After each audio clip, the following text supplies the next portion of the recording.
లేవియాకాండం 26వ అధ్యాయం పరిశుద్ధ గ్రంథంలో లేవియాకాండం 26వ అధ్యాయం 9వ వాక్యాన్ని నేను చదువుతాను, అందరూ గమనించండి. లేవియాకాండం 26వ అధ్యాయం 9వ వాక్యాన్ని నేను చదువుతాను. మిమ్మును విస్తరింపజేసి మీతో నేను చేసిన నిబంధనను స్థాపించదను. గమనించాలి. ఇక తలల పైకి లేపి నా మాటను వాగ్దానపూర్వకముగా దేవుడు చెప్పుచున్న అభయం, దేవుడిచ్చుచున్న అభయ హస్తం అంటారే, అలాంటి మాటే ఇది. దేవుని బిడ్డలైన తన ప్రజల గురించి ఆనాడు ప్రవక్తల ద్వారా దేవుడు చెప్పినవన్నీ నేటి దినములో వాగ్దానాలుగా మనం ధ్యానిస్తున్నాం. ఈరోజు నేను మీతో చెప్పాలనుకున్న మాట ఏమిటంటే, మిమ్మును విస్తరింపజేసి, ఈ ఒక్క మాటను మీరు గుర్తుపెట్టుకోండి. నేను మీ కొరకు ప్రార్థన చేయుచున్నప్పుడు ఈ 2026 సంవత్సరం అంతా తప్పనిసరిగా దేవుడు మిమ్మును విస్తరింపచేయునుగాక. కొంచెం గట్టిగా చెప్పండి. విస్తరించడం, అభివృద్ధి పొందడం, వృద్ధి చెందడం, ఇవన్నీ ఈక్వల్, ఒకటే మాటలు. కొన్ని చోట్ల సందర్భానికి తగినట్లు మాటలు మారుతుంటాయి. ప్రియులారా, ఈ మొట్టమొదటి రోజు, మొట్టమొదటిగా దేవుని మాటలు వింటున్న ఈ ఉదయకాలపు సమయములో యేసయ్య మీతో చెప్పుచున్నారు, ఈ వర్తమానాన్ని వినుచున్న వారందరినీ ఈ సంవత్సరం అంతా విస్తరింప చేయబోతున్నాడు. ఇంకొంచెం గట్టిగా చెప్పండి. మీరు ఏ విషయములలో విస్తరించబడబోతున్నారో నాకు తెలియదు, దేవునికి తెలుసు. దేవుడు ఎందుకో ఈ మొట్టమొదటి రోజు చెప్పమని చెప్పుచున్నారు. ఆయన మిమ్మును విస్తరింపచేయునుగాక. కొంచెం గట్టిగా చెప్పండి. కొంతమంది చూడండి, ఎన్ని సంవత్సరాలైనా, ఎంత కాలమైనా ఇల్లు కట్టుకోవడం ముందుకు జరగదు, ఉద్యోగ ప్రయత్నాలు ముందుకు వెళ్ళవు. పెద్దలు అంటుంటారు కదా, ఎక్కడ వేసిన గొంగలు అక్కడే ఉంది, దాన్ని కదిలించే నాదుడు లేడని. చాలామంది జీవితాలు ప్రయత్నాలు జరుగుతున్నాయి, ప్రయత్నాలు చేస్తున్నారు, అది ముగించలేకపోతున్నారు, వృద్ధి కలగడం లేదు. ఎందుకో మీ మనస్సులో ఉన్న బాధలను చూసిన దేవుడు ఇదిగో ఈరోజు మీతో చెప్పుచున్నాడు, మిమ్ములను విస్తరింపజేసి మీతో నేను చేసిన నిబంధనను స్థాపించబోతున్నాను. కొంచెం గట్టిగా చెప్పండి, ఇంకొంచెం గట్టిగా. దేవుడు మనలను విస్తరింపచేయు దేవుడై ఉన్నారు. ఎంతమంది విశ్వసిస్తున్నారు? మీ చేతులు పైకెత్తి ఒక్కసారి హల్లెలూయా అని చెప్పండి. ఇంకొంచెం గట్టిగా చెప్పాలి. విస్తరింపచేయడం అంటే బాడీ కొలతలు కాదు, మీరు గమనించాలి. విస్తరింపచేయడం అంటే, జాగ్రత్తగా వినండి, మీరు ద్వితీయోపదేశ కాండంలోనికి వస్తే మొదటి అధ్యాయం, పరిశుద్ధ గ్రంథములో ద్వితీయోపదేశ కాండం మొదటి అధ్యాయం గమనించాలి. ద్వితీయోపదేశ కాండం మొదటి అధ్యాయం 10వ వాక్యాన్ని ఎవరైనా ఒకరు చదివితే అక్కడ రాయబడిన మాట చూడండి. మీ దేవుడైన యెహోవా, ఇక మనుషులు కాదు, నిన్ను విస్తరింపచేయువాడు నీ దేవుడైన యెహోవా. ఆయనే నిన్ను విస్తరింపజేసేది.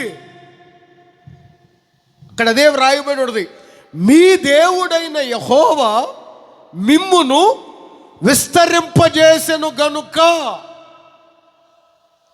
ఎలా ఆయన విస్తరింపజేస్తారు? దేవుడు నాతో కొన్ని విషయాలు చెప్పారు. నేను మీ కొరకు నాకున్న సమయమును బట్టి ప్రార్థన చేయుచున్నప్పుడు, ప్రభువా మీరు మమ్మను విస్తరింపజేసి మాతో చేసిన నిబంధనను స్థాపిస్తానని చెప్పారు కదా, మమ్మల్ని ఎలా విస్తరింపజేస్తారు అని నేను దేవుడిని అడిగితే, దేవుడు నాతో కొన్ని విషయాలు చెప్పారు మీతో చెప్పమని. ఈ సంవత్సరం మిమ్ములను ఆయన ఎలా విస్తరింప చేయబోతున్నాడో ఒక్కొక్కటిగా మీరు చెప్తాను. విశ్వాసముతో మీ హృదయంలో చేర్చుకోండి. తప్పనిసరిగా ఆ దీవెనలు మీరు పొందబోతున్నారు. కొంచెం గట్టిగా ఎప్పుడైనా గుర్తుపెట్టుకోండి, మనలను విస్తరింప చేసేది వ్యక్తులు కాదు. అర్థమవుతుందా? నాయకులు కాదు. కొంతమంది ఆశపడుతుంటారు, ఆ పార్టీ వచ్చేటట్లే ప్రార్థన చేయండి పాస్టర్ గారు అని. ఏమ్మా ఇంకో పార్టీ రాకూడదు, రానివ్వం. ఎందుకు? ఆ పార్టీ వస్తే మాకు అన్నీ మేలే జరుగుతాయి, మేము విస్తరిస్తాం. పార్టీల ద్వారా విస్తరించే వ్యక్తులైతే పార్టీ జెండాలు మోసిన వాళ్ళు తాగి రోడ్ల మీద పడరు. తెలిసిన వారు వ్యక్తుల ద్వారా విస్తరించేవారైతే, అర్థమవుతుందా, వాడు 4 అంతస్తులు కట్టుకొని నిన్ను గుడిసెలో పెట్టడు. అందుకే వాక్యం చెప్తుంది, మీ దేవుడైన యెహోవా మాత్రమే మిమ్మును విస్తరింపచేయువాడు. Praise the lord. అసలు మొట్టమొదట దేవుని నోట నుంచి వచ్చిన మాట ఏంటో తెలుసా? ఆదాము అవ్వలతో ఆదికాండం 1వ అధ్యాయంలోనికి వస్తే, ఆదికాండం 1వ అధ్యాయం 28వ వాక్యంలో దేవుడు వారిని ఆశీర్వదించి ఓకే విస్తరించి, ఈ మాటను మీరు గమనించాలి. మొట్టమొదట దేవుని నోట వచ్చిన మాట ఏమిటంటే, మీరు విస్తరించబోతున్నారు, మీరు విస్తరించబోతున్నారు, విస్తరించబోతున్నారు. ఈ 2026 సంవత్సరం మీ విస్తరణను ఎవ్వరు అడ్డుకోలేరు. ఏ నిమ్మకాయలు అడ్డుకోలేవు. చెప్పరేంట్రా బాబు? ఇంకొంచెం గట్టిగా చెప్పండి, ఇంకొంచెం గట్టిగా. మీ విస్తరణను ఎవరు ఆపలేరు. అలా మీరు విస్తరించబోతున్నారు. మీ సంఘం విస్తరించబోతుంది, మీ కుటుంబాలు విస్తరించబోతున్నాయి, మీ విశ్వాస జీవితం విస్తరించబోతుంది, మీ కుటుంబ వ్యవస్థ విస్తరించునుగాక. Praise the lord. హల్లెలూయా. మీ విస్తరణను ఎవ్వరు ఆపలేరు. గుర్తుపెట్టుకోండి, ఈ 2026 ఆశీర్వదించబడిన సంవత్సరం. మొట్టమొదట ఒక దైవ సేవకుని మాటలు వింటున్నారు. పరిశుద్ధాత్ముడు నన్ను ప్రేరేపించి చెప్పమంటున్నాడు, మీరు ఎన్ని విధాలుగా విస్తరించాలనుకుంటున్నారో నీ విస్తరణను ఎవడు ఆపలేడు. ఎందుకంటే ఆయనే మిమ్మును విస్తరింప చేయబోతున్నాడు. Praise the lord. Hallelujah, hallelujah. ఒక చిన్నవాణ్ణి ఒక్కగానొక్క తమ్ముడు, అప్పటికి ఇంకా బెన్యామీను పుట్టలేదు, పుట్టినా సరిగ్గా తెలియదు. ఏయో కళలు చెప్తున్నాడు, దర్శనాలు చెప్తున్నాడు, మమ్మల్ని మించినోడు అవుతాడంట. అయితే మేము అవ్వాలి కానీ పెద్దవాళ్ళం, చిన్నోడు కావటం ఏంటి అని ఒక చిన్నవాడి విస్తరణను అడ్డుకోవడానికి చంపటానికి కూడా బయలుదేరారు అన్నలు. ఒకే రక్తము కదరా, ఎలా చంపుతారు మీరు? వాడేదో సింహాసనం మీద ఉన్నాడంట, మేము సాగిలు పడతామంట. అసలే వాడు చెప్పినవి అన్నీ నెరవేరుతాయండి. ఇప్పుడు చంపితేనే వాడిని, లేకపోతే మేమేంటి దండాలు పెట్టడం ఏంటి? గోతులో వేసి పూడ్చి చేస్తాం, పశువులాగా అమ్మేస్తాం. తండ్రికి ఏం చెప్తారా? దుష్ట మృగాలు వచ్చి చీల్చుకొని పోయాయి వాడిని అని చెప్తాం. ప్రియులారా, మీరు యోసేపు చరిత్రను చదువుకోండి. యోసేపు యొక్క విస్తరణను అడ్డుకోవడానికి తన అన్నలే యోసేపుకు వ్యతిరేకంగా లేచారు. యోసేపును విస్తరింపజేసిన వాడు యోసేపు కాదు, యోసేపు పక్షముగా ఉన్న దేవుడే. తన విస్తరణను అడ్డుకోలేకపోయారు, ఆపలేకపోయారు. వీడుంటే మనకు కష్టమరా, వీడుంటే మనం గెలవలేం, వీడుంటే మనం మన ఇంట్లో నెగ్గలేం, వీడుంటే మన వల్ల కాదు అని చంపడానికి ప్రయత్నాలు చేశారు. ఒక పశువులాగా అమ్మటానికి ప్రయత్నాలు చేశారు. ఒకరోజు అంటారు, ఆదికాండం 41వ అధ్యాయం 52వ వాక్యంలో, ఆదికాండం 41వ అధ్యాయం 52వ వాక్యంలో రాయబడిన మాట ఏంటో తెలుసా? అతడు తన అన్నలను చదవమ్మా. నాకు బాధ కలిగిన దేశమందు దేవుడు నన్ను విస్తరింపజేసెను. కొంచెం గట్టిగా చెప్పండి, ఇంకొంచెం గట్టిగా. ప్రియులారా, మీరు గుర్తుపెట్టుకోండి, ఇప్పటి వరకు మిమ్మల్ని ఎంతమంది బాధ పెట్టారో, మీ గెలుపును వారవలేక ఎంతమంది మీ మీద వ్యతిరేకంగా చెప్పారో అర్థమవుతుందా? మీరు మంచిగా ఉన్నా తట్టుకోలేక ఎంతమంది అసూయపరులు మీ మీద నేరం మోపి మిమ్మల్ని తొక్కాలని చూశారో వాళ్ళ ముందే నీవు విస్తరించబడబోతున్నావు, వాళ్ళ ముందే నీవు విస్తరించబడబోతున్నావు. విస్తరణ బయలుదేరింది. ఈ రోజు నుంచి ఈ సంవత్సరం అంతా నిన్ను యేసయ్య అంచెలంచెలుగా విస్తరింపచేయునుగాక. కొంచెం గట్టిగా చెప్పండి, ఇంకొంచెం గట్టిగా. విస్తరణను ఎవరు అడ్డుకోలేరు, ఎందుకంటే ఇది లంచం ఇచ్చి తెచ్చుకున్న విస్తరణ కాదు. ఓ కులాన్ని అడ్డు పెట్టుకొని గెలిచిన విస్తరణ కాదు. అర్థమవుతుందా? ఏ రాజకీయ నాయకుల వ్యక్తుల అండ చూసుకొని తెచ్చుకున్న విస్తరణ కాదు యోసేపుదు. అందుకనే ఎంతమంది చంపాలనుకున్నా వారి కళ్ళ ఎదుటే గొప్ప చేయబడ్డాడు యోసేపు. కారణం ఏమిటంటే దేవుడే యోసేపును విస్తరింపజేశాడు. Praise the Lord.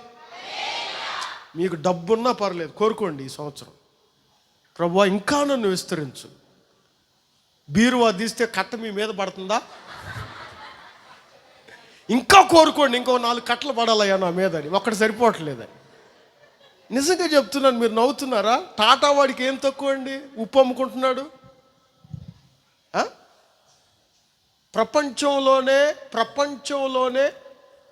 మీరు గూగుల్లో సెర్చ్ చేసుకోండి, ప్రపంచంలోనే ద మోస్ట్లీ కార్ ప్రపంచంలోనే టాటా కంపెనీ తయారు చేస్తుంది. అలాంటి వాడికి ఏం తక్కువ? ఉప్పు అమ్ముకుంటున్నాడు. సూపర్ మార్కెట్లో టాటా సాల్ట్ అని ఉంటుంది. ఏం తక్కువ? కార్లు అమ్ముకుంటుంటాడు. ప్రపంచంలోనే అత్యధికంగా నెంబర్ 1 కార్లు. రిలయన్స్కి ఏం తక్కువ? రిలయన్స్ ఏం తక్కువ? చిన్న సాల్ట్ ప్యాకెట్లు, సబ్బు పిల్లలు. తప్పేం లేదు, మనం విస్తరించడం కావాలి. ఇంకా ధనవంతుడు ఇంకా కోరుకోండి, ఇంకా నాకు రావాలని. ప్రైజ్ ది లార్డ్, హల్లెలూయా. నీవు విస్తరించబోతున్నావు. ప్రైజ్ ది లార్డ్, గట్టిగా చెప్పాలి. హల్లెలూయా. దేవుడు ఈ సంవత్సరం మిమ్ములను విస్తరింపచేయునుగాక. అందరు చెప్పండి ఆమేనని. గుర్తుపెట్టుకోండి, ఈ సంవత్సరం దేవుడు ఎలా మిమ్ములను విస్తరింప చేయబోతున్నాడు. దేవుడు మిమ్ములను ఈ సంవత్సరం ఎలా విస్తరణ చేయబోతున్నాడు. వాగ్దానం ఏంటి? మిమ్మును విస్తరింపజేసి మీతో నేను చేసిన నిబంధనను, అది ఎలా ఆయన మిమ్మును విస్తరింప చేయబోతున్నాడు గుర్తుపెట్టుకోవాలి. అందరూ చూడండి, కొరింథీయులకు రాసిన 2వ పత్రిక, పరిశుద్ధ గ్రంథంలో కొరింథీయులకు రాసిన 2వ పత్రిక 9వ అధ్యాయం.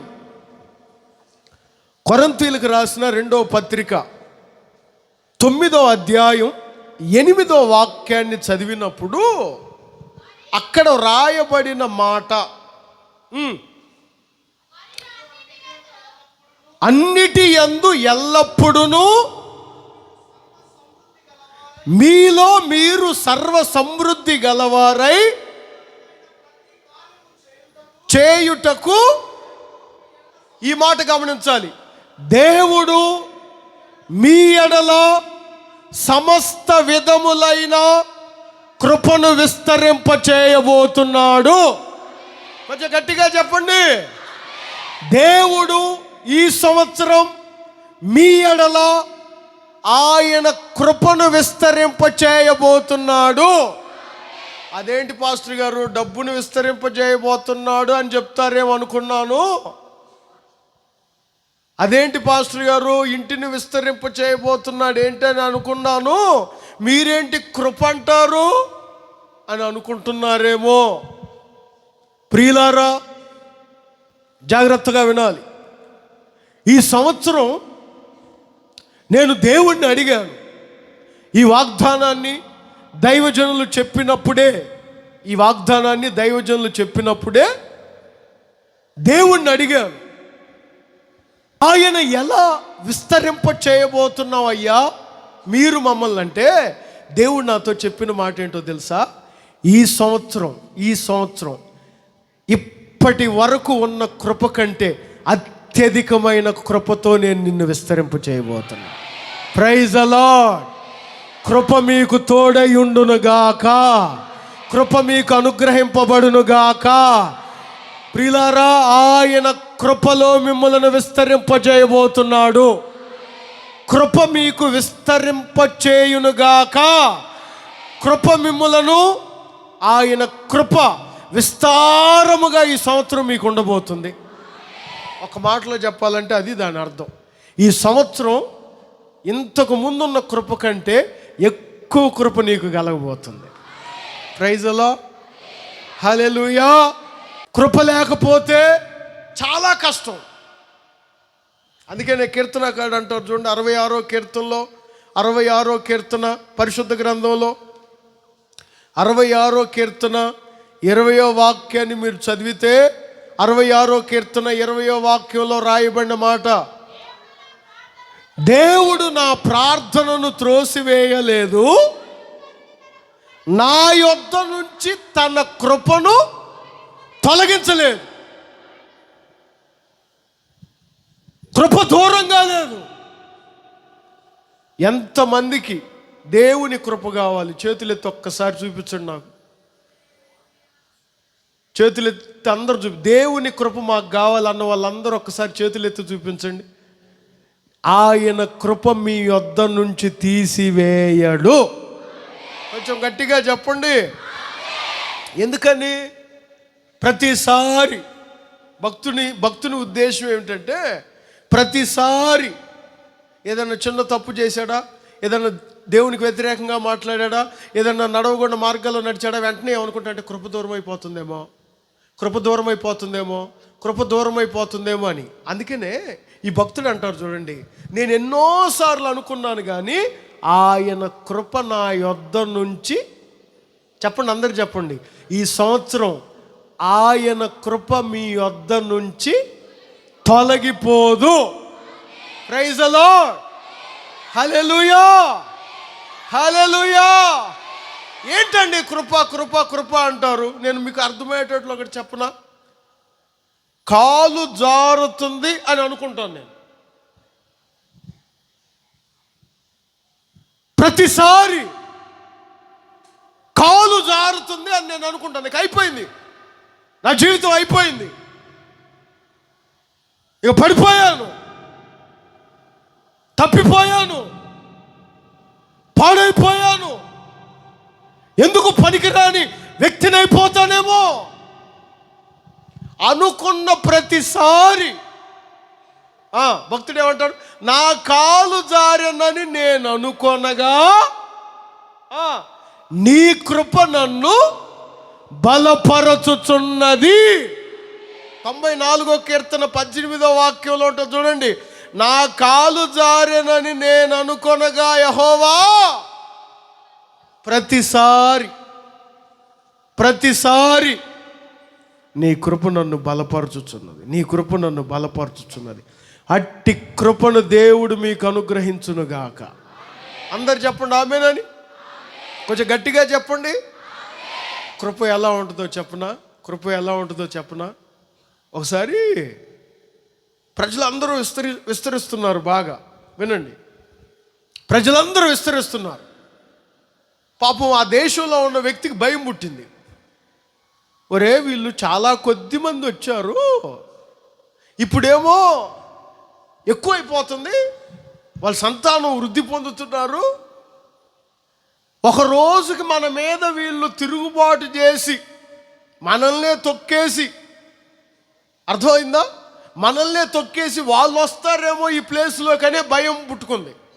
ఎలాగైనా సరే వీళ్ళని విస్తరించకుండా ఆపాలి అని అనుకున్నాడు. నిర్గమాకాండం 1వ అధ్యాయంలో ఉంటుంది చూడండి.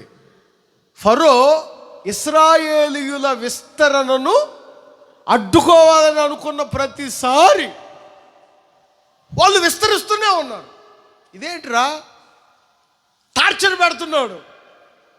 ఏయ్ ఏయ్ తల పగిలిపోయినాం చూడండి. ఏరా ఏంటి అప్పుడే ఇంటికి వచ్చేసావు? నా డ్యూటీ అయిపోయింది, ఈరోజు నీకు 2 గంటలు పెంచా, చెయ్యి. అదేంటండి, నా డ్యూటీ అయిపోయిందిగా, చేస్తావా చస్తావా, చెయ్యాలి, ఇంటికాడ తల్లిదండ్రులకు ఉద్యోగం చేస్తున్నారని చెప్పొచ్చాను. ఎలాగైనా సరే వీళ్ళని అడ్డుకోవాలి, వీళ్ళు ఎదుగుతున్నారు.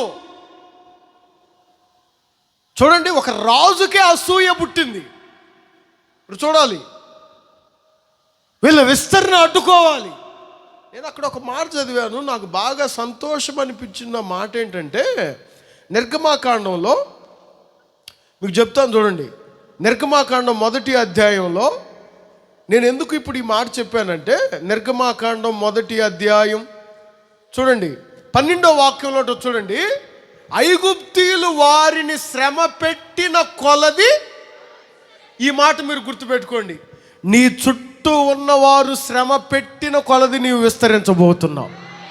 ఎందుకో తెలుసా? నీ దగ్గర డబ్బు ఉందో, నీ దగ్గర ధనం ఉందో, నీ దగ్గర కులం ఉందో కాదు, నీ దగ్గర నిన్ను బలపరిచే కృప ఉంది, నిన్ను బలపరిచే కృప ఉంది. అదేంట్రా, మనం ఎంత టార్చర్ పెడుతున్నా, మనం ఎంత శ్రమ పెడుతున్నా, వీళ్ళేంటి విస్తరిస్తున్నారు, వీళ్ళేంటి ప్రబలుతున్నారు,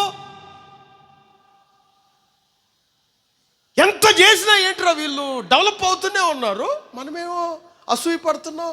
అంటే విచిత్రమైన సంగతి ఏంటంటే, వీళ్ళకి తెలియనిది వాళ్ళకి తెలిసింది ఏమిటంటే, వారికి దేవుని కృప ఉన్నది. అందరు చెప్పండి ఆమేన్. ప్రియులారా, అనుకునే వాళ్ళని అనుకోనివ్వండి, శ్రమ పెట్టే వాళ్ళని శ్రమ పెట్టనివ్వండి, మిమ్మల్ని బాధ పెట్టే వాళ్ళని బాధ పెట్టనివ్వండి. అర్థమవుతుందా? మిమ్మల్ని ఎంతమంది ఇబ్బంది పెట్టారో మీరు అసలు మౌనంగా ఉండండి, మీరేం మాట్లాడవద్దు, మీరు అనవసరంగా వాళ్ళతో వ్యాజ్యమాడవద్దు. దేవుని కృపని ఎడల విస్తరించబోతుంది. ఆ కృప నిన్ను బలపరచబోతుంది, ఆ కృప నిన్ను బలపరచబోతుంది. తిట్టుకునే వాళ్ళని తిట్టుకోనియండి, నిన్ను అనవసరంగా మాట్లాడుకునే వాళ్ళని మాట్లాడుకోనివ్వండి, నీ మీద నేరం మోపేవాడిని మోపనివ్వండి. వారు నేరం మోపుతున్న కొలది నువ్వు విస్తరించబోతున్నావు. వారు తిట్టుకుంటున్న కొలది నువ్వు విస్తరించబోతున్నావు. కారణం ఏమిటంటే దేవుని కృప నీ ఎడల అత్యధికము కాబోతుంది. ప్రైజ్లో నాకు తెలిసి బెస్ట్ ఉత్తమమైనది ప్రపంచంలో బెస్ట్ ఏంటంటే, చాలామంది అనుకుంటారు డబ్బు, లేకపోతే మంచి iPhone, best quality phone iPhone, ఇక ఇట్లా అన్నిట్లో బెస్ట్ అనుకుంటారు. కానీ నేను బైబిల్ చదువుతున్నప్పుడు ఒక మాట నేను గమనించాను. బెస్ట్ ఏంటి? కొంతమంది ఏమనుకుంటారో తెలుసా? అబ్బా, నా ఇల్లు చాలా బెస్ట్, నా కారు చాలా బెస్ట్, నా ఫోన్ చాలా బెస్ట్, ఇలా బెస్ట్ అనుకుంటారు. కానీ ఒక భక్తుడు అంటారు, నీ కృప జీవము కంటే బెస్ట్. నీ కృప, ఆ మాట చూడండి, జీవము కంటే ఉత్తమం. చూస్తారా ఆ మాట? 63వ కీర్తన అనుకుంటాం, చూడండి. 63వ కీర్తనలో మొదటి వాక్యం నుంచా 3వ వాక్యం చూడండి. నీ కృప ఎంత బెస్ట్,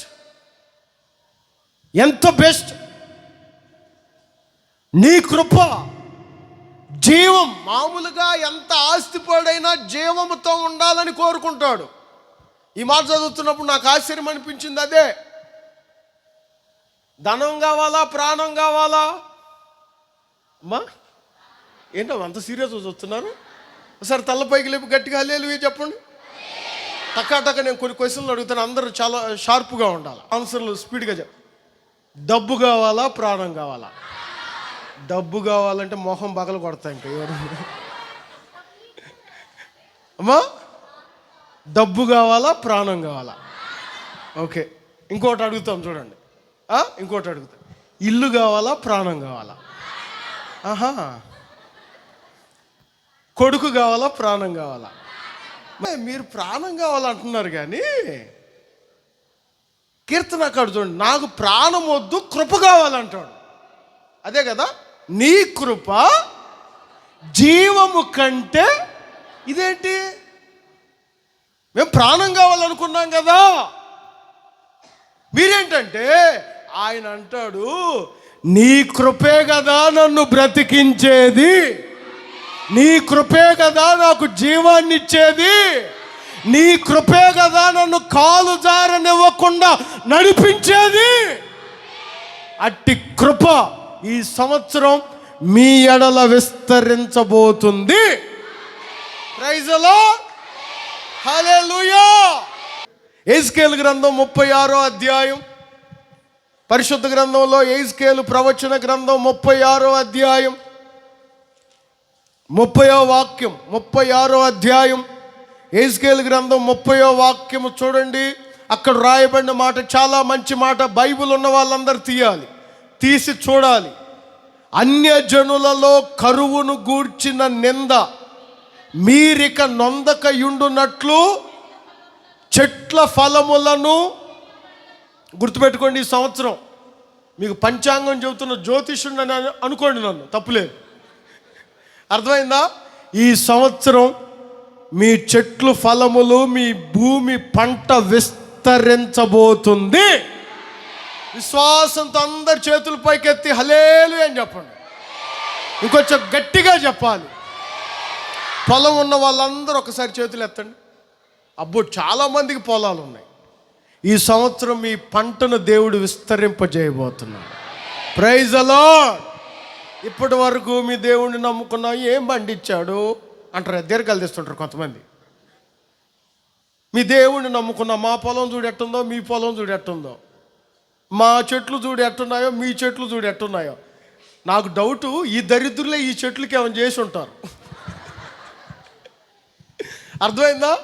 అంటే ఏమైనా చేయటం అంటే మందు మీరు లేనప్పుడు కొట్టి ఉంటారు, ఇంకా డబుల్ డోసు ఉంటారు కొంతమంది.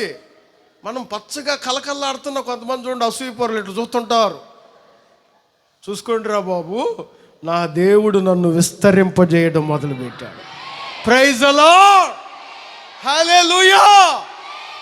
ఈ సంవత్సరం దేనిని ఆయన విస్తరింప చేయబోతున్నాడంటే మీ పంట ఫలములను ఆయన విస్తరింప చేయబోతున్నాడు.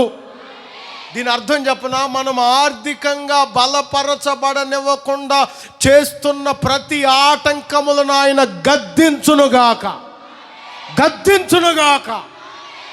అర్థమవుతుందా? మీ ఫలములను, మీ పంటను తినివేస్తున్న పురుగులు లాంటి వ్యక్తులను దేవుడు గద్దించునుగాక.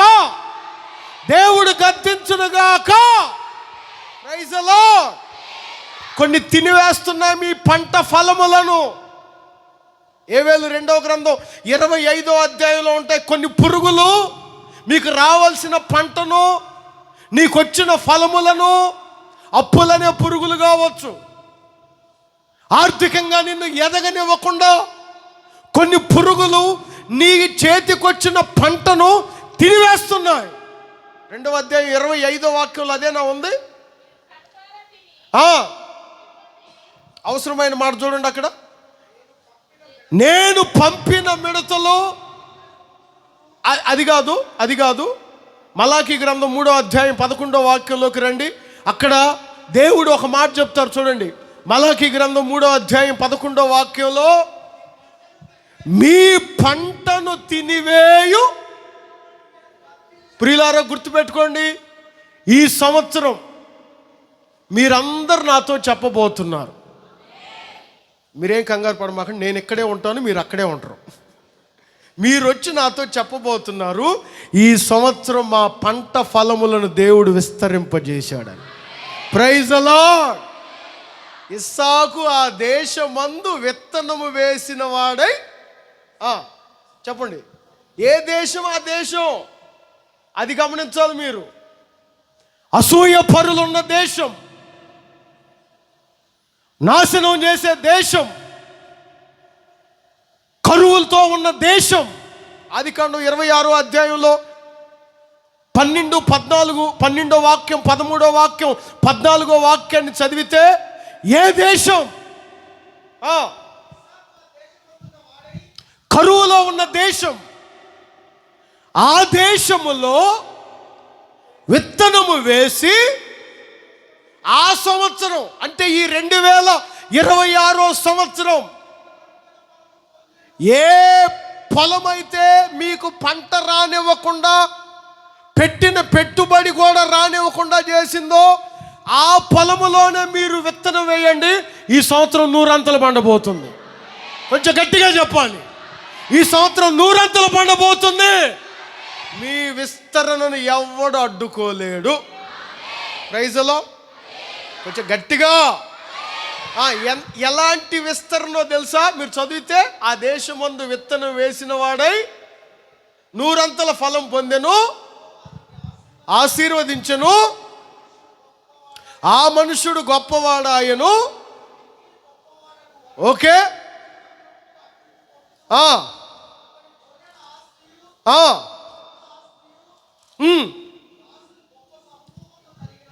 కలిగినందున ఫిలిష్తీయులు అతని యందు, గుర్తుపెట్టుకోండి ఈ మాటను, గుర్తుపెట్టుకోండి, రాసుకోండి అవసరమైతే. సంవత్సరం మీరు ఎలా మిమ్మల్ని విస్తరింపజేయబోతున్నాడో తెలుసా? శత్రువు అసూయపడే అంతగా దేవుడు విస్తరింపజేయబోతున్నాడు. గుర్తుపెట్టుకోండి అని చెప్తున్నాడు. నీ శత్రువు అసూయపడే అంతగా నిన్ను విస్తరింపజేయబోతున్నాడు దేవుడు. కొంచెం గట్టిగా చెప్పండి ఆమేన్. ఏరా ఇస్సాకు అంటే, అయ్యా ఒకప్పుడు నన్ను తరివేయాలనుకున్నాను, ఒకప్పుడు కరువు వచ్చింది, నేను వెళ్ళిపోదాం అనుకున్నా. నా దేవుడు నన్ను విస్తరించడం ప్రారంభించాడు. ఎలాంటి విస్తరణో తెలుసా? ఫిలిష్తీయులు అతని యందు అసూయపడే, నీ శత్రువులు అసూయపడే అంత విస్తరణ నీకు కలగబోతుంది. ప్రైజ్ ది లార్డ్, హల్లెలూయా. భార్య దగ్గరికి వెళ్ళి మీ నాన్నగారు 2 రోజుల నుంచి నేను గమనిస్తున్నాను, మీ నాన్నని మొన్న వచ్చిన కొత్తలో ఉన్నట్లు లేడు, కొంచెం తేడా వచ్చింది. అయినా మీ నాన్న దగ్గర నేను ఎంత కష్టపడ్డాను, ఎంత ప్రయాసపడ్డాను, ఎంతగా చెమటోడ్చాను. నేను ఏ రోజన్నా ఆశించానా? కనీసం మీ నాన్న నన్ను గురించి ఆలోచన చేయొద్దా? నేను వచ్చిన తర్వాతనే కదా ఆశీర్వదించబడింది. భార్య అన్నది, మరి ఏం చేద్దాం అనుకుంటున్నావు? మీ నాన్న దగ్గరికి వెళ్ళి అడుగుదాం అనుకుంటున్నాను. నాకు రావాల్సింది ఏదో నాకు ఇస్తే నా తండ్రి దేశానికి వెళ్ళిపోతాను నేను. ఇప్పుడుకి వచ్చి 40 సంవత్సరాల పైనే అయింది, నీ దగ్గర బానిసగా చేయబట్టి, కొలువు చేయబట్టి అని చెప్తే తిన్నగా మామ దగ్గరికి వెళ్ళి, మామగారు, నేను పలుమార్లు నువ్వు నన్ను అన్యాయం చేశావు, పలుమార్లు నా జీతం మార్చావు. నేను అడిగానా? అడగలేదు. ఇప్పుడు ఇన్ని సంవత్సరాలు నేను కొంచెం ఆలోచించుకొని నేనేం సంపాదించుకున్నాను, నా పిల్లలు ఎదిగారు, నా భార్యలకు నేను ఏదన్నా చేసి పెట్టాలి, నా దగ్గర ఏముంది? అంతా నీ దగ్గరే ఉంది. ఇప్పుడు ఎందుకో ఇంకా నా పిల్లలు ఎదుగుతున్నారు, నేను ఏదో ఒకటి చేసుకోవాలి, కొంచెం నువ్వు నాకు ఏదన్నా వాటా ఇస్తే బాగుంటుందంటే, ఈడెంత దుర్మార్గుడు అంటే నేను వాటా ఇయ్యను. ఒక చిన్న సంగతి చెప్తా, చెయ్యి. ఇదిగో ఈ మేకలు, ఈ గొర్రెలు ఉన్నాయే, ఇవి గర్భంతో ఉన్నాయి కొన్ని. వీటిల్లో పొడలు కలిగినవి ఏవి పుడితే అవి నువ్వే తీసుకో, వీటిల్లో మచ్చలు కలిగినవి ఏవి పుడితే అవి నువ్వే తీసుకో, అదే నీ ఆస్తి అనుకో. గమ్మత్తైన సంగతి చెప్పనా? సరే అని వచ్చాడు. యాకోబు ఏదనుకుంటే అవే పుడుతున్నాయి. ఇప్పుడు పొడలు కలిగినవి పుట్టాలి అంటే అవే పుడుతున్నాయి. ఇప్పుడు మచ్చలు కలిగినవి పుట్టాలి అంటే అవే పుడుతున్నాయి. లాభం తలగొక్కుంటాడు. ఏంది ఈడు ఏదంటే అదే జరుగుతుంది. ఏమన్నా మంత్రం వేసావా? యాకోబులో ఏ మంత్రము లేదు. ఎలా? నువ్వు ఏదనుకుంటే అదే జరుగుతుంది ఏంట్రా? మామగారు, నువ్వు అన్యాయం చేసినప్పుడు నేనేమన్నా అడిగానా? నువ్వు పలుమార్లు జీతం మార్చినప్పుడు నేను అడిగానా? అడగలేదే. మరి ఇప్పుడు నువ్వు నన్ను ఎందుకు అడుగుతున్నావు? ఏమో నాకేం తెలుసు. గమ్మత్తైన సంగతి చెప్పనా, యాకోబు ఏదనుకుంటే అదే జరుగుతుంది. యాకోబుకు కూడా అర్థమై సావట్లా. ఒకరోజు దేవుడు చెప్పిన మాట ఏంటో తెలుసా? యాకోబా, చాలా సంవత్సరాలు నిద్ర లేని రాత్రులు నువ్వు పడ్డ కష్టాన్ని నేను చూసా. ప్రైజ్లో నువ్వు ఏడ్చిన ఏడ్పు నేను చూసా. నీ మామ చూడలేదనుకున్నావు, నీ భార్య చూడలేదని బాధపడ్డావు, నీ పిల్లలు ఎదుగుతున్నారని వేదన చెందావు. నిన్ను విడిచిపెట్టని దేవుణ్ణి నేను చూశాను. అర్థమవుతుందా? నేను చూసా. ఏం పొడలు కలిగిన బుట్ట అంటే ఎట్ట పుడుతున్నాయి అనుకుంటున్నావు? 4 మచ్చ ఉంది అనుకుంటున్నావు ఏంటి? నీకు 4 మచ్చ కాదు, మంత్రం కాదు, ఆజ్ఞాపించిందే నేను. Praise the Lord. నీకు రావాల్సింది అన్యాయంగా ఇన్ని సంవత్సరాలు నష్టం చేశాడే, అర్థమైందా? అది నేను చూశాను. ఇప్పుడు నీ పంట ఫలములను నేను విస్తరింపజేస్తున్నా. కొంచెం గట్టిగా చెప్పండి, ఇంకొంచెం గట్టిగా. నా ప్రియమైన దేవుని ప్రియులారా, విశ్వసించండి. లాబాను అసూయ పడిపోతున్నాడు. అదే కదా, శత్రువు అసూయ పడే అంత విస్తరణ ఈ సంవత్సరం మీ పంట ఫలములను దేవుడు విస్తరింపజేయబోతున్నాడు. ఎన్ని ఆటంకాలైనా రానివ్వండి. ఉంటారు, శత్రువులు ఉంటారు. నువ్వు కొంచెం ఎక్స్టెన్షన్ చేయాలనుకుంటున్నావు, కొంచెం నువ్వు సైడ్కి కొంచెం పెంచుకోవాలనుకుంటున్నావు అనుకో, విస్తరించాలనుకుంటున్నావు అనుకో, అప్పటి వరకు మౌనంగా ఉంటారు. అప్పుడు వస్తారు, నా స్థలంలోకి వచ్చావేంటి? ఏమ్మా 4 పిల్లలు లేచిన దాకా గుర్తొచ్చిందా నీ స్థలం? అప్పటి వరకు చూస్తూనే ఉంటుంది. చూద్దాం ఇంకొంచెం లేపుదాం, లాగు. కొడుకు అంటుంటాడు, పోయి అడుగుదాం అమ్మా అంటే, కాదురా ఇంకొంచెం లేపని. ఇప్పుడు వరకు కళ్ళు ఎక్కడ పెట్టావమ్మా? చూస్తూనే ఉన్నావు కదా. లేదు, సగం కొట్టారు కట్టెలో, అప్పుడు పడింది గొడ్డలి. అర్థమైందా? అదేదో మొదటే పడితే గొడ్డలు బాగలేదులే అనుకొని కొట్టకుండా వెళ్ళిపోయేవాళ్ళు. చాలా వరకు కొట్టారు కట్టెలో, మధ్యలో నీళ్ళలో పడిపోయింది గొడ్డలి. గమ్మత్తైన సంగతి చెప్పనా, అక్కడ ఒక దైవజనుడు ఉన్నారు. ప్రార్థన చేశాడు. ఆ నీళ్ళల్లో ఒక ఆకునేసాడు. వెంటనే మునిగిపోయిన గొడ్డలి తేలింది. నీ విస్తరణ, నీ సంవత్సరం ఎవ్వడు అడ్డుకోలేడు. ఆమేనని చెప్పండి, కొంచెం గట్టిగా చెప్పండి. ఎన్ని ప్రయత్నాలైనా చేసుకొనివ్వండి. చెప్పాను కదా, శత్రువు అసూయపడే అంతగా దేవుడు మిమ్మల్ని విస్తరింపజేయబోతున్నాడు. ఇంకొంచెం గట్టిగా చెప్పండి, హల్లెలూయా, హల్లెలూయా. చెప్పండి, ఎన్ని చెప్పాను? 1, ఏది విస్తరింపజేస్తాడు ఈ సంవత్సరం? ఆయన కృప మీ ఎడల విస్తారముగా ఉండబోతుంది. ప్రైజ్ ది లార్డ్, హల్లెలూయా. ఇంకొంచెం గట్టిగా చెప్పాలి. రెండవదిగా మీ పంట ఫలములు, ఆర్థికంగా మీరు ఈ సంవత్సరం విస్తరించబడబోతున్నారు. ఎలాంటి విస్తరణ తెలుసా? నీ శత్రువు అసూయపడే అంతగా మీరు విస్తరించబడబోతున్నారు. Praise the lord. ఇంకొక మాట చెప్తాను. 116వ కీర్తన పరిశుద్ధ గ్రంథంలో అందరూ గమనించండి. 116వ కీర్తన పరిశుద్ధ గ్రంథంలో గమనించాలి అందరూ. 116వ కీర్తన 7వ వాక్యాన్ని చదువుతారు, చూడండి. ఎవరైనా ఒకరు చదవండి. 116వ కీర్తన. నా ప్రాణమా యెహోవా నీకు క్షేమము విస్తరింపజేసి ఉన్నాడు. అందరు చెప్పండి ఆమేన్. క్షేమము దేవుడు మీకు ఈ సంవత్సరం కలుగు చేయబోతున్నాడు. ప్రైజ్ ది లార్డ్, హల్లెలూయా. అందరూ ఒక్కసారి చేతులు పైకెత్తి చేతులు ఊపుతూ గట్టిగా స్తోత్రములని చెప్పండి, చెప్పండి, చెప్పండి, చెప్పండి. క్షేమమును దేవుడు మీకు విస్తరింపచేయునుగాక. క్షేమముగా మీరుందురుగాక. మీ పిల్లలు క్షేమముగా ఉందురుగాక. మీ కుటుంబాలు క్షేమముగా ఉందురుగాక. మీ సేవకులు క్షేమముగా ఉందురుగాక. మీ సంఘాలు క్షేమముగా ఉందురుగాక. 2025వ సంవత్సరం వరకు ఉన్న క్షేమము వేరు, ఈ సంవత్సరం ఉన్న క్షేమం వేరు. ఎందుకు అంత ప్రత్యేకత అంటే, ఈ సంవత్సరం మీకు దేవుడిచ్చే క్షేమమును ఎక్స్టెన్షన్ చేయబోతున్నాడు, విస్తరింపజేసి ఉన్నాడు. Praise the lord.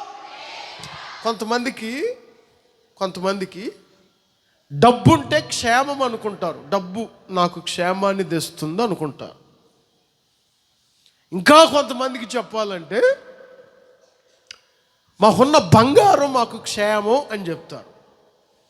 డబ్బే క్షేమాన్ని ఇస్తే గెహాజీ కుష్టు వ్యాధితో చచ్చేవాడు కాదు.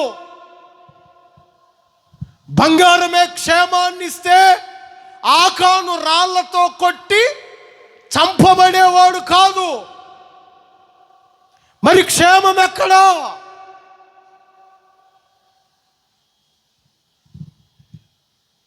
పదహారో కీర్తనలో చూడండి, ఒక మాట ఉంటుంది. 16వ కీర్తన, అందరూ చూడాలి ఈ మాట.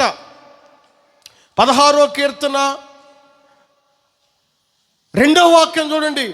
నీవే ప్రభువు. అబ్బా, ఈ మాట ఒక్కసారి అందరూ అనండి. నీకంటే, కొంచెం గట్టిగా అనాలి. ఈ 2026వ సంవత్సరం నీకంటే క్షేమాధారము ఏది లేదు. అందరు చేతుల పైకి ఒక్కసారి ఈ మాట అనండి. యేసయ్యా నీకంటే క్షేమాధారం ఏది? కొంచెం గట్టిగా అనాలి. ఆయనే మనకు క్షేమమును ఇవ్వగలడు. ఇంకొంచెం గట్టిగా చెప్పండి, ఇంకొంచెం గట్టిగా. క్షేమాధారమైన యేసయ్య ఈ సంవత్సరం అంతా నీకు, నీ కుటుంబానికి, నీ సంతానానికి, నీ సంఘానికి క్షేమాన్ని విస్తరింపచేయునుగాక. ప్రైజ్ ది లార్డ్, హల్లెలూయా. క్షేమం ఎవరు? యేసయ్య. క్షేమం ఎవరు? క్షేమాధారం ఎవరు? పెద్దలు ఒక మాట అంటారు, కంచే చేను మేస్తే ఇక కాపాడేది ఎవరు? రోజు చాలా కుటుంబాలలో, ప్రస్తుత సమాజంలో భర్తకు క్షేమము లేదు, భార్యకు క్షేమము లేదు. ప్రేమించిన వ్యక్తి కొరకు భర్తను చంపేసిన భార్య, 10 రోజుల క్రితం హైదరాబాద్లో చూసే మీరు వినే ఉంటారు. క్షేమము లేదు. ఆపదలో తోడుగా ఉంటానన్న భార్య భర్తను చంపే రోజులు ఇవి. తల్లినే ఆస్తి కొరకు చంపుతున్న రోజులు. భారంగా మీరు ప్రార్థన చేసుకోవాలి. ఆయనే మీకు క్షేమాన్ని విస్తరింప చేయబోతున్నాడు. కొంచెం గట్టిగా చెప్పండి. అందుకే గొప్ప జ్ఞాని ప్రసంగి గ్రంథంలో ఒక మాట చెప్పారు. ప్రసంగి గ్రంథం 5వ అధ్యాయం 18వ వాక్యంలో, ప్రసంగి గ్రంథం 5వ అధ్యాయం 18వ వాక్యంలో రాయబడిన మాట చదివితే, కోరదగినది, చూడముచ్చటైనది, నాకు కనబడినది ఏదనగా. అమ్మా, అయ్యా ఒకసారి చూడండి, తల్లపైకి లేపు చూడండి. చూడముచ్చటైనది, కోరదగినది, నాకు కనబడినది ఏదనగా. బెస్ట్. ఇక ఇది దేవుడు నియమించినన్ని ఆయుష్కాల దినములు సమృద్ధిగా అన్నపానములు తింటూ తన కష్టార్జితం అంతటి వలన క్షేమముగా బ్రతుకుచుండుటయే గొప్ప భాగ్యము. కొంచెం గట్టిగా చెప్పండి, ఇంకొంచెం గట్టిగా చెప్పండి. ఈ వాక్యం చదువుతున్నప్పుడు చూడండి, ఒక మాట అంటారు చూడండి, తన అన్నపానములు పుచ్చుకొనుచు తన కష్టార్జితం అంతటిని క్షేమముగా బ్రతకటం గొప్ప భాగ్యము కదా. క్షేమమే గొప్ప భాగ్యం. ఈరోజు చాలా మందికి క్షేమం అవసరం లేదు. డబ్బు కావాలి, కులం కావాలి, కదిలితే మా పార్టీ నీకు క్షేమాన్ని ఇస్తుందా? యేసయ్య కదా నీకు క్షేమాన్ని ఇచ్చేది. యేసయ్య కదా. నేను ఒక ప్రార్థన చెప్తాను చూడండి. ఈరోజు మీకు ఒక ప్రార్థన చెప్తాను. అమెరికా వెళ్ళే వాళ్ళు కానీ, ఏదైనా దూర ప్రాంతం కొరకు ఏదైనా వెళ్ళే ఉద్యోగస్తులకి ఏం చెప్తారంటే, తిరిగి వచ్చేటప్పుడు ఇంత గంప డబ్బు వేసుకొని పిల్ల పాపలతో అబ్బో ఏమేమి చెప్తారో. నేను ఒక ప్రార్థన రాత్రి చదివా. కొంచెం నేను ఇలా కూడా మనం ప్రార్థన చేసుకోవచ్చా, నేను ఇప్పుడు ఇలా ప్రార్థన చేయలేదే అనిపించింది. ఆదికాండంలోనికి రండి, అది చెప్తాను చూడండి. ఆదికాండం 28వ అధ్యాయం, పరిశుద్ధ గ్రంథంలో ఆదికాండం 28వ అధ్యాయం 20వ వాక్యంలో, ఆదికాండం 28వ అధ్యాయం 20వ వాక్యంలో యాకోబు చేసిన ప్రార్థన మీరు అందరూ ఒక్కసారి నేర్చుకోవాలి ఈరోజు. ఏమని చేశాడు? దేవా, నాకు తోడయుండి నేను వెళ్ళుచున్న ఈ మార్గములో నన్ను కాపాడి. అసలు ఎత్తేసాం, అసలు పాయింట్ ఎత్తేసి చదివారు మీరు. నా తండ్రి ఇంటిని విడిచి వెళ్తున్నాను. వినాలి మీరందరూ, దూర ప్రాంతాలకు వెళ్ళేవారు, చదువులకు వెళ్ళేవాళ్ళు, అర్థమవుతుందా? ఈ మాట గమనించాలి అందరూ. ఒకసారి తల్లపైకి లేపి నన్ను చూడండి. నేను నా తండ్రి ఇంటిని విడిచి వెళ్తున్నాను, తిరిగి డబ్బుతో రావాలి అని చేయలా. ఎవరో ముక్కు మొహం తెలియని అమ్మాయిని తీసుకొని రావాలి అని చేయలా. ప్రార్థన.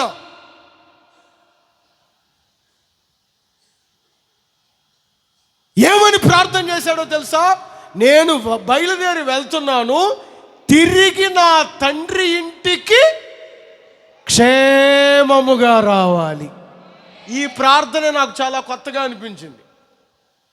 చాలామంది పిల్లలతో రావాలి, డబ్బుతో రావాలి, అలా కోరుకోలేదు.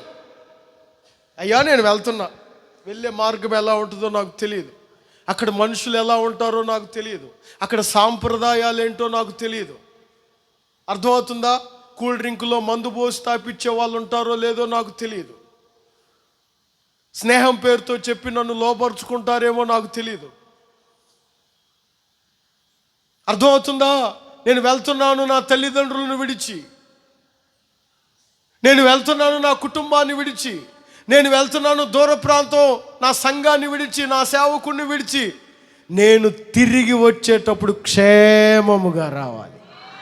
Praise the Lord. మీరు ఈ రోజు నుంచి ఇలా ప్రార్థన చేసుకోండి.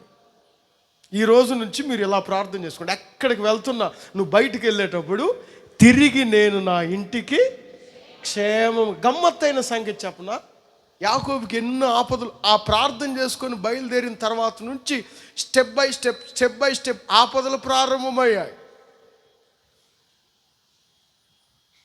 లాబాను చేతిలో నుంచి దేవుడు తప్పించారు, తన కుమారుల చేతిలో నుంచి దేవుడు తప్పించారు. అంతెందుకండి, బాగా రగిలిపోతున్న అన్నను కూడా దేవుడు సమాధానపరిచాడు. ఇది అసలు గొప్ప బ్లెస్సింగ్ ఇది. ఎందుకంటే ఆ రాత్రి యాకోబు చేసిన ఒక్క ప్రార్థన. ఏంటా ప్రార్థన అంటే, నేను వెళ్తున్నా, నా తండ్రి ఇంటిని విడిచి వెళ్తున్నా, మరలా నా తండ్రి ఇంటికి వచ్చేంత వరకు నాకు క్షేమము కావాలి.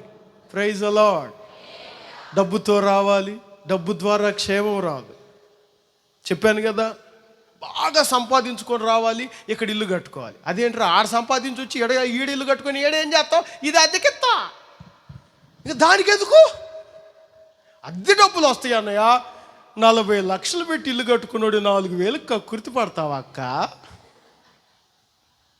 దాన్ని నువ్వు అనుభవించకుండా, ఆ ఫ్యాన్ నువ్వు వేసుకోకుండా, నువ్వు 1 కోటి రూపాయలు పెట్టి ఇల్లు కట్టు, 20,000కి అద్దెకిచ్చిన 3వ రోజు ఆ ఇంట్లోకి వెళ్ళి నువ్వు ఫ్యాన్ అయ్యి ఒప్పుకుంటారక్క? ఏంటి సీరియస్గా చూస్తున్నా? నాకెళ్ళి చెప్పండి, ఒప్పుకుంటారా? అదేంటండి, నేను 1 కోటి రూపాయలు పెట్టి కట్టుకున్నాను, నా ఇంట్లో నేను ఫ్యాన్ వేసుకోకూడదా? 10,000కి నాకు నువ్వు రెంట్కి ఇచ్చావు, నేను పోవాలా, నువ్వు రావాలా?